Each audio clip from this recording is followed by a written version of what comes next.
Debate in mid-September in California. In Cleveland, Joel Waldman, Fox News.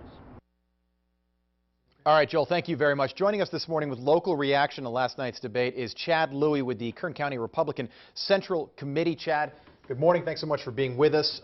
Debate last night, Quicken Loans Arena. We saw 10 candidates, the top 10 in recent polls, so it was a massive field. There was a debate just prior to that with 7 candidates. Right off the bat, who do you think won this, or was there no clear winner or loser? You know, Rob, I don't think there was a clear winner. I thought it was a great debate last night. I think it really highlighted how truly diverse the Republican Party is. We have 2 Latinos, we have an African American, a couple of business members, and they really touched on a lot of topics that I think are really important to the people who are going to be voting in next November. You know, Donald Trump right off the bat led things off, saying that if he loses out in the Republican nomination, he might run as an independent. I think he leaves that door wide open. He also called out Rosie O'Donnell. But here's the thing about Donald Trump. One of the candidates said he's striking a tone with the American people.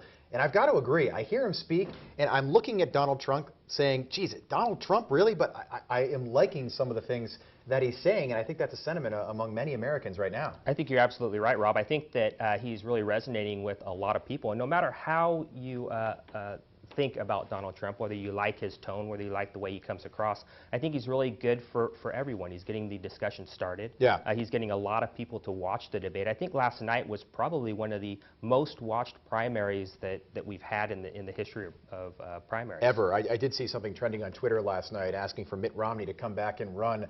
I think looking at the sort of the motley crew of candidates last night, a lot of people say, geez, we really had something good 4 years ago when Mitt Romney was running against now President Barack Obama. But it didn't take long. This happens every election cycle. Somebody invokes the memory of the great Ronald Reagan. It's always a Republican. It happened at 7:09 last night. Donald Trump said, hey, Ronald Reagan was a Democrat to start. He was a Democrat to start. He's given money to many Democrats, including Hillary Clinton. He's now a Republican. Reagan evolved. Trump evolved. Rand Paul also invoked Reagan, and then Mike Huckabee followed. Why does everyone still talk about Ronald Reagan? I think Ronald Reagan was a great president. He did a lot of good for our country, and people really loved him. Yeah. And, you know, great governor of California as well. The next debate will actually be at the Reagan Library in September. September. Immigration is going to be a huge topic, especially for the Republicans in 2016. Jeb Bush saying he wants to eliminate all sanctuary cities last night. What do you think?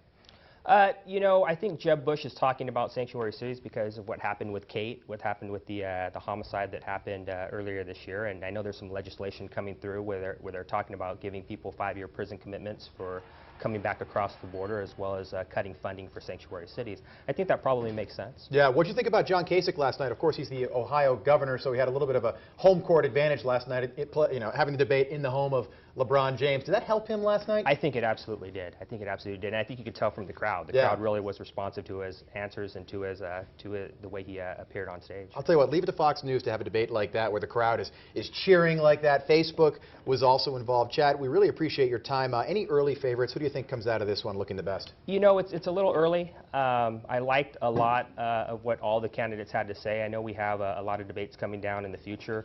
The unfortunate thing is that because of the way the debate was set up, you had 10 people on stage. There wasn't a lot of time, you know, 2 hours with the commercials and whatnot.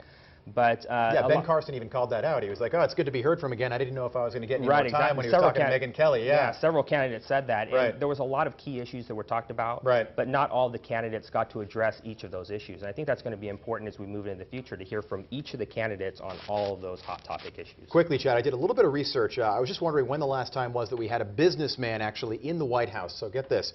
Herbert Hoover was the last businessman in the White House. He had never held any elected office before he ascended to the presidency. You know what he presided over?